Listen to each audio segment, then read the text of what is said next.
Dear student, পরিমাণগত রসায়ন থেকে আমরা গতদিন যে আয়ন ইলেকট্রন পদ্ধতিতে জারণ বিজারণ সমতাকরণ শিখেছিলাম, সেটার আজকে কিন্তু আমরা আরেকটা রাসায়নিক বিক্রিয়াতে যাব।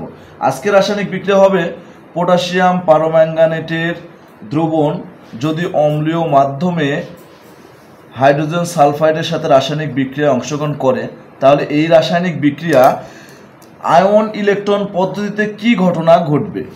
এই রাসায়নিক বিক্রিয়ায় আমরা আয়ন ইলেকট্রন পদ্ধতিতে জারণ বিজারণ সমতাকরণ দেখাবো, সমতাকরণ আমরা দেখাবো। ক্লিয়ার? এই সমতাকরণ যদি আমরা দেখাতে চাই, আমরা গতদিনে যে রিয়াকশানটা পড়ছিলাম সেটা তোমাদের মনে আছে হয়তোবা। সেই রাসায়নিকটা বিক্রিয়া ছিল কি? পটাশিয়াম পারম্যাঙ্গানেটের দ্রবণ, সেটার মধ্যে ছিল ফেরাস সালফেটের দ্রবণ এবং অম্লীয় মাধ্যম সালফিউরিক অ্যাসিড। এই লঘু অ্যাসিড ছিল, কিন্তু আজকে রাসায়নিক বিক্রিয়া তো থাকবে লঘু অ্যাসিড। কারণ লঘু অ্যাসিডের কথা বলেছিলাম যে লঘু অ্যাসিড না দিলে তারা নিজেরাই অন্যকে জারিত বা বিজারিত করতে পারে। এই কারণে আমরা কিন্তু লঘু অ্যাসিডের দ্রবণের মধ্যে পটাশিয়াম পারম্যাঙ্গানেট এবং হাইড্রোজেন সালফাইড নিয়ে আমরা এই রাসায়নিক বিক্রিয়া সমতাকরণ করব, জারণ বিক্রিয়া সমতাকরণ করব। সেটা আমরা গতদিন যদি মনে থাকে তোমাদের, যে পটাশিয়াম পারম্যাঙ্গানেট কি ছিল। পটাশিয়াম পারম্যাঙ্গানেট কিন্তু গতদিন তোমরা পড়ছো যে পটাশিয়াম পারম্যাঙ্গানেট ছিল জারক। জারক মানে কি? যে তারা কিন্তু রাসায়নিক বিক্রিয়ায় ইলেকট্রন গ্রহণ করবে, ইলেকট্রন গ্রহণ ঘটে। আর যে ইলেকট্রন গ্রহণ ঘটলে সেই বিক্রিয়াকে কি বলা হয়? বিজারণ বিক্রিয়া। বিজারণ বিক্রিয়া তোমাদের মনে আছে অবশ্যই। এবং বিজারণ বিক্রিয়া ঘটলে সেটাকে বলা হয় জারক। আর জারক কি করে? জারক কিন্তু নিজে জারিত হয়ে অন্যকে বিজারিত করে। ক্লিয়ার? তাহলে এখানে অম্লীয় মাধ্যম সালফিউরিক অ্যাসিড, হাইড্রোজেন সালফাইড। এই ক্ষেত্রে হাইড্রোজেন সালফাইডের ভূমিকা কি হবে? হাইড্রোজেন সালফেট এই রাসায়নিক বিক্রিয়ায় ইলেকট্রন ত্যাগ করবে, করে তারা কি হবে? তারা হবে বিজারক। আমরা বলি তাহলে এক্ষেত্রে তারা হবে বিজারক। বিজারক মানে কি? এরা কিন্তু ইলেকট্রন ত্যাগ করে, ইলেকট্রন ত্যাগ করে। মনে আছে তো? ইলেকট্রন ত্যাগ করলে সেই বিক্রিয়াকে বলা হয় জারণ। ওকে, জারণ যদি হয় তাহলে তারা কি করে? নিজে কিন্তু জারিত, নিজে কি করবে? নিজে কিন্তু জারিত হবে, অন্যকে বিজারিত করবে। ওকে, যদি সেটা হয় তাহলে আমাদের এই রাসায়নিক বিক্রিয়ায় কি ঘটনা ঘটবে? পটাশিয়াম পারম্যাঙ্গানেটের ঘটবে বিজারণ এবং হাইড্রোজেন সালফাইডের এই রাসায়নিক বিক্রিয়া হবে জারণ। তাহলে আমরা বলছি আয়ন ইলেকট্রন পদ্ধতিতে জারণ বিজারণ বিক্রিয়াকে দুই ভাগে ভাগ করা যায়। একটাকে বলবো আমরা কি? জারণ অর্ধ বিক্রিয়া, একটাকে বলবো আমরা বিজারণ অর্ধ বিক্রিয়া। ক্লিয়ার? যদি জারণ অর্ধ বিক্রিয়া বিজারণ অর্ধ বিক্রিয়া দেখানো হয় তাহলে যেটা বলছিলাম আমরা, তাহলে এই রাসায়নিক বিক্রিয়ায় এটা হলো আমাদের অম্লীয় মাধ্যম লঘু অ্যাসিড। তাহলে এটা আমরা বলেছিলামই যে এইখানে তারা কি করবে? তারা সর্বশেষ রাসায়নিক বিক্রিয়া সমতাকরণের সময় সেই তার পজিটিভ আয়ন অথবা নেগেটিভ আয়ন দ্বারা সেই রাসায়নিক বিক্রিয়া আণবিক গঠন করবে, মানে আণবিক যৌগ গঠন করবে। সেক্ষেত্রে আমরা এখানে দেখব কি? তাহলে হাইড্রোজেন সালফাইড। তাহলে আমরা প্রথমে দুইটা ভাগে ভাগ করতে পারি। একটা লিখবো আমরা জারণ অর্ধ বিক্রিয়া, জারণ অর্ধ বিক্রিয়া। তোমাদের মনে আছে গতদিন কিন্তু আমি বলে দিয়েছিলাম যে অম্লীয় মাধ্যমে হাইড্রোজেন সালফাইড, অম্লীয় মাধ্যমে হাইড্রোজেন সালফাইডের পরিবর্তিত রূপ কি হয়? সালফার। তাহলে আমরা এখানে জারণ অর্ধ বিক্রিয়া প্রথমে পড়ছি হাইড্রোজেন সালফাইড কি? বিজারক, অর্থাৎ ইলেকট্রন ত্যাগ করবে। তাহলে এই ক্ষেত্রে কি লিখতে পারি? হাইড্রোজেন সালফাইড, অথবা আমরা দিতে পারি কি? H2। কেন? কারণ আমরা গতদিন বলেছিলাম এইখানে পটাশিয়াম আয়ন, হাইড্রোজেন আয়ন এবং সালফেট আয়ন এগুলো হলো দর্শক আয়ন। দর্শক আয়ন মানে কি? এই রাসায়নিক বিক্রিয়ায় কিন্তু এদের জারণ সংখ্যার কোনো মানের পরিবর্তন ঘটে না। তাই এরা সর্বশেষে কি করবে? সর্বশেষে প্রয়োজন মতন যোগ করে আণবিক সংকেত আমরা গঠন করতে পারি। এদের জারণ মানে কোনো পরিবর্তন ঘটবে না। সেক্ষেত্রে হাইড্রোজেন সালফাইড H2 কিভাবে হয় তোমরা একটু সাইড নোট করো।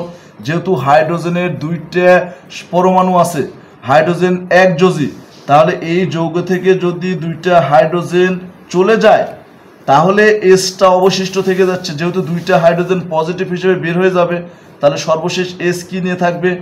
H2 negative. এই ক্ষেত্রে আমরা বলতে পারি কি, তাহলে জারণ অর্ধ বিক্রিয়া আমরা সরাসরি এটা দিয়ে লিখতে পারি আমরা যে H2 নেগেটিভ কয়টা ইলেকট্রন ত্যাগ করবে তারা, যেহেতু H2 নেগেটিভ আছে তার মানে তোমরা খেয়াল করো S দুইটা নেগেটিভ, সে যদি দুইটা ইলেকট্রন ত্যাগ করে এই দুইটা ইলেকট্রন ত্যাগ করবে, ক্লিয়ার, দুইটা ইলেকট্রন ত্যাগ করলেই কিন্তু হবে S। আর সালফার তোমরা জানো সালফার হলো গন্ধক, এটা কিন্তু অধাতু। ওকে, এবার যদি আমরা বিজারণ অর্ধ বিক্রিয়ায় চলে যাই তাহলে দেখব বিজারণ অর্ধ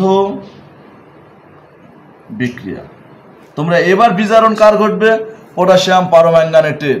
তাহলে পটাশিয়াম পারম্যাঙ্গানেট তোমাদের মনে আছে KMnO4, এটার বেলায় কি বলছিলাম, এখানে দর্শক আয়ন কোনটা, পটাশিয়াম। পটাশিয়াম যদি এই যৌগ থেকে চলে যায়, পটাশিয়াম যদি এই যৌগ থেকে চলে যায় তাহলে পটাশিয়ামের যোজনী 1, তাহলে একটা যদি ধনাত্মক আয়ন এই যৌগ থেকে চলে যায় তাহলে অবশিষ্ট থাকবে কি MnO4, একটা পজিটিভ আয়ন চলে যাচ্ছে জন্য একটা নেগেটিভ।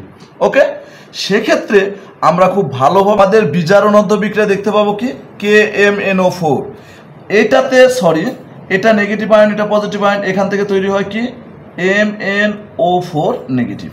তাহলে আমরা বিজারণ অর্ধ বিক্রিয়ায় দেখব MnO4 নেগেটিভ। তোমরা গত দিনের ক্লাসে দেখছো কিন্তু যে এটা থেকে কিভাবে পরিবর্তিত অম্লীয় মাধ্যমে এই ম্যাঙ্গানেট আয়নের কিন্তু পরিবর্তিত রূপ হয় ম্যাঙ্গানিজ 2+ আয়ন, ম্যাঙ্গানিজ 2+ আয়ন। এবং গত দিনের ক্লাসে আমরা বলেও এসেছি যে এই যৌগে ম্যাঙ্গানিজের জারণ সংখ্যা হলো +7। কিভাবে +7 হয় তোমরা গত দিনের পর্বটা ক্লাসটা দেখবে, না হলে আমাকে কমেন্টস করবে, আমি আবার ফের দেখিয়ে দিব বা বুঝিয়ে দিব। তাহলে এই যৌগে যদি +7 থাকে, এখানে +2 জারণ সংখ্যা, তাহলে কয়টা ইলেকট্রন গ্রহণ করবে, 5টা ইলেকট্রন গ্রহণ করলে 7টা থেকে 5টা ইলেকট্রন কাটা যাবে, তাহলে 2টা থাকবে, এই যে 2 পজিটিভ। ক্লিয়ার?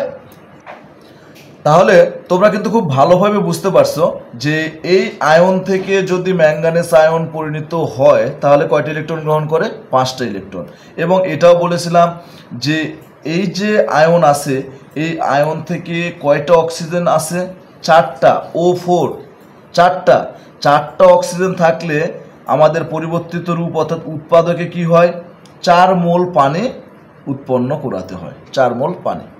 এবং তোমরা দেখবে 4 মোল পানি উৎপন্ন করাতে গিয়ে কয়টা হাইড্রোজেন হয়েছে, 4 দুগুণ 8টা হাইড্রোজেন। তাহলে আমাদের বিক্রিয়কে এই অংশে 8টা হাইড্রোজেন বা প্রোটন দেখাতে হবে। এটাই হচ্ছে আমাদের রাসায়নিক বিক্রিয়া। তাহলে তোমরা দেখছো জারণ অর্ধ বিক্রিয়া এবং এটা দেখলে বিজারণ অর্ধ বিক্রিয়া। এবং তোমরা কি দেখছো, যদি এটা বিজারণ অর্ধ বিক্রিয়া হয়, জারণ অর্ধ বিক্রিয়া ছিল কি আমাদের H2 নেগেটিভ, 2টা ইলেকট্রন ত্যাগ করে হয়েছে S। যদি সেটাই হয় তোমরা এখন ভালোভাবে দেখো জারণ বিজারণ রাসায়নিক বিক্রিয়া কি ঘটে, যতগুলো ইলেকট্রন ত্যাগ করবে ততগুলো ইলেকট্রন কিন্তু গ্রহণ ঘটবে। কিন্তু এখানে দেখতে পাচ্ছ জারণ অর্ধ বিক্রিয়াতে ইলেকট্রন ত্যাগ হয়েছে 2টে, কিন্তু বিজারণ অর্ধ বিক্রিয়া ইলেকট্রন ত্যাগ হয়েছে কয়টা, 5টা। তাহলে তো হবে না। আমাদের এই ইলেকট্রন সংখ্যাকে মেলানোর জন্য, সমান করার জন্য আমরা কোনো পূর্ণ সংখ্যা দ্বারা আমরা গুণ করব, গুণ করে আমরা ইলেকট্রনের সংখ্যা সমান করব। তাহলে তোমরা দেখো যে 1 2 3 4 ইত্যাদি দ্বারা গুণ করে আমরা যদি উপরকার বিক্রিয়াকে 2 দ্বারা গুণ করি 2, তাহলে কত হচ্ছে ইলেকট্রন, 5 দুগুণ 10। তেমনিভাবে এখানে যদি 5 দ্বারা গুণ করি তাহলে কত হবে, 5 দুগুণ 10, ইলেকট্রন সংখ্যা সমান হয়ে গেল। অন্য কোনো যৌগ আয়ন পরমাণু যা হয় হোক, আমাদের ইলেকট্রন সংখ্যা সমান করার জন্য কিন্তু আমাদের গুণ দিতে হবে। তাহলে আমরা জারণ অর্ধ বিক্রিয়াকে 5 দ্বারা গুণ করব, বিজারণ অর্ধ বিক্রিয়াকে 2 দ্বারা গুণ করব। তাহলে আলটিমেটলি রাসায়নিক বিক্রিয়াটা কি হবে, আমরা জারণ অর্ধ বিক্রিয়াকে আগে লিখি, জারণ অর্ধ বিক্রিয়াটাকে আগে লিখলাম। তাহলে এই বিক্রিয়া লিখি কত দ্বারা, 5 দ্বারা।